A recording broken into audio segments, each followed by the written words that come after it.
Alright, this video is going to be about a couple of subjects, but mostly that absolute morality, objective morality, real morality, truth kind of morality, that kind of stuff. Mostly about that, but a couple other issues first. Alright, first off, yeah, stupid YouTube is not, you type in Mendham or DoNotGod, and my newest videos don't show up again in the search. It's been off and on for the last 3 days. So, it's kind of irritating. So I did do a new In Mendham video if you didn't see it. I don't know if you did or didn't. But anyway, post a link to it. What the hell? Or maybe I'll just post this to a video response, just because this won't be a direct response to anybody in particular. Sort of won't be.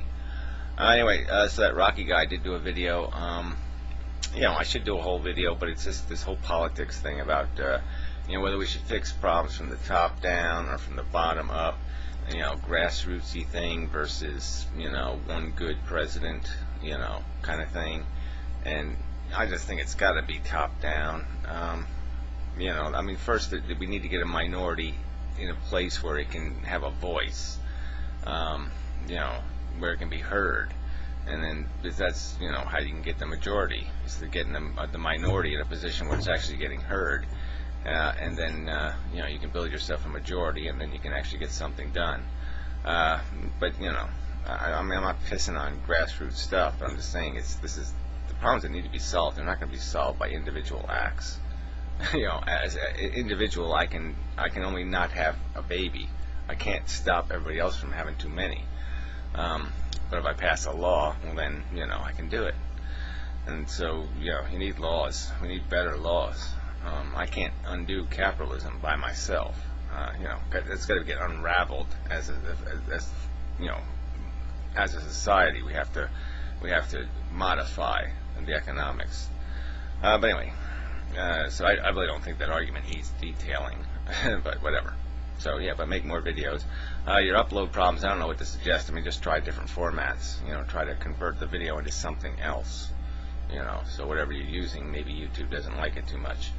Some of my videos, I put them directly into FLV with some, public domain kind of whatever it is, Creative Commons license software, super it's called, and it works pretty good. You can adjust all kinds, but you got to figure out how to use it, of course. But because that's what YouTube uses in the end anyway. And so the easier, closer to the end format you can get your format, the more smooth the upload will go. It's even now when you upload an FLV, YouTube actually shows you images of the video as it's uploading, which is kind of interesting. So anyway, enough of that shit. And so on to the morality subject. Okay, so conference report guy and some guy called King of the Fish People, sort of interesting guy. But he's arguing like that fact versus religion thing about something like, well, ultimately morality's just DNA saying survive, and it's a crock of shit. Conference reports guy is talking a lot about feelings again. I'm not going to pigeonhole him and saying he's saying that morality comes from feelings. I'm just saying he just talks a lot about feelings. And so I guess it's another. I guess we start with some sort of theory of the mind, and how this consciousness thing happens. And to me, it's because there's more than one program running. There's more than one computer, however you want to dual process, or how you want to look at it. And there's a whole bunch of crap happening subconsciously, and we just get the finished product, the end reflex. So something comes into our brain, it bounces around all over the place. There's all kinds of reflexes, all kinds of firing, all kinds of stuff, and it consolidates it again into something really narrow and coherent. And that's sort of the way the game's played.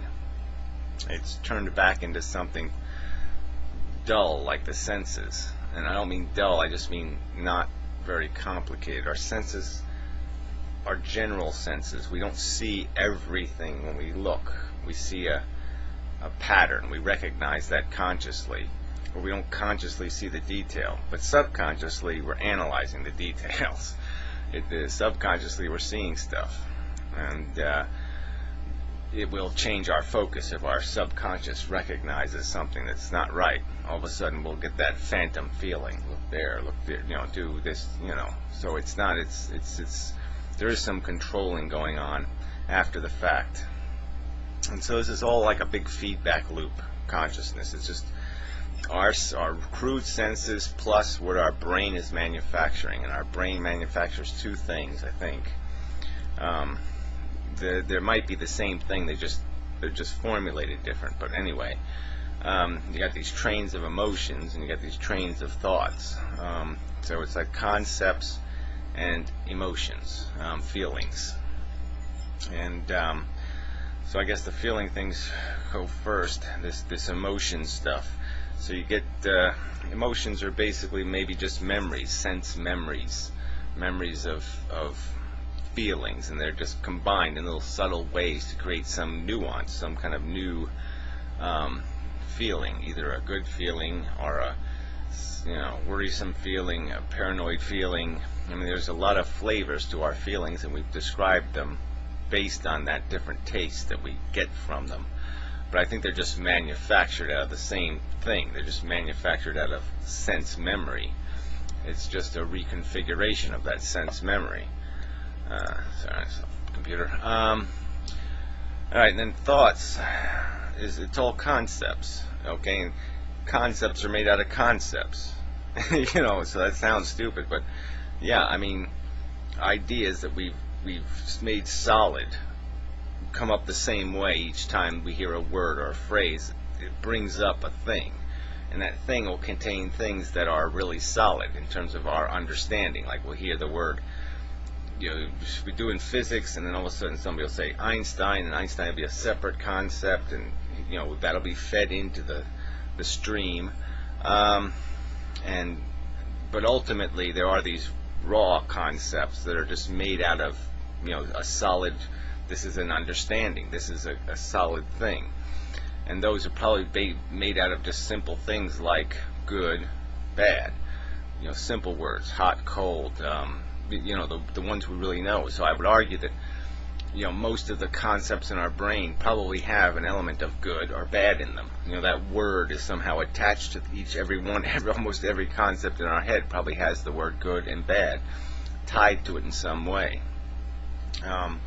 Either strongly or peripherally, but it's there, and we've made a determination, and some are more solid than others, and that's, I think, all part of how logic works, and that's sort of where I'll take the argument, is that our brain is intended to do reasoning. It's intended to model and figure out, to project the future, to project scenarios, and it can do that with the idea, the concept of morality, or good and bad. Efficiency would be a word I'd like to use in replacement, or some other word. Productivity.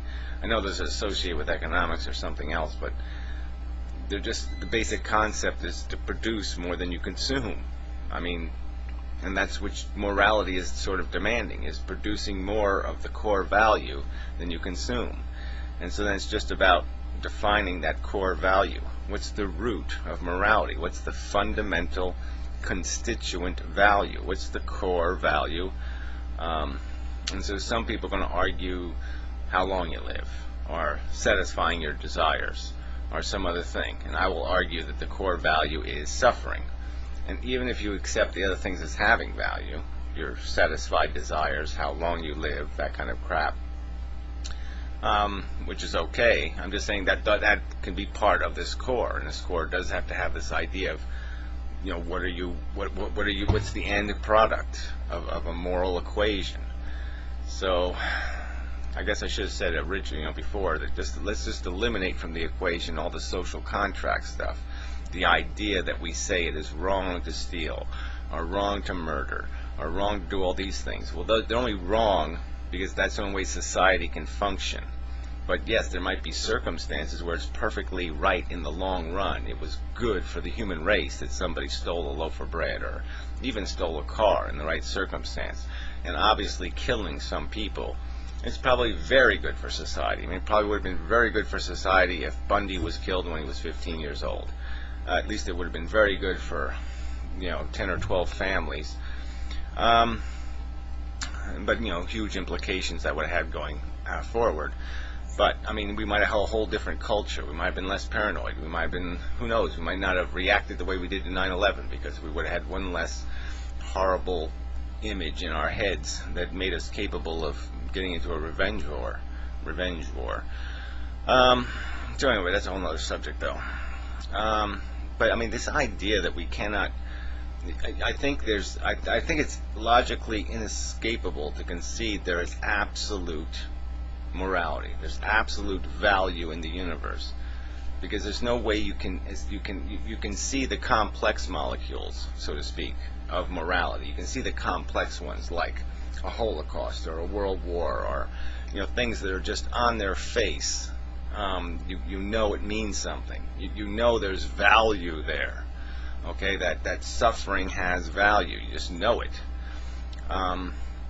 You might not be able to quantify it, but you know it's there. You know that somewhere, if you break this apart, you dissect it, you deconstruct it, you can find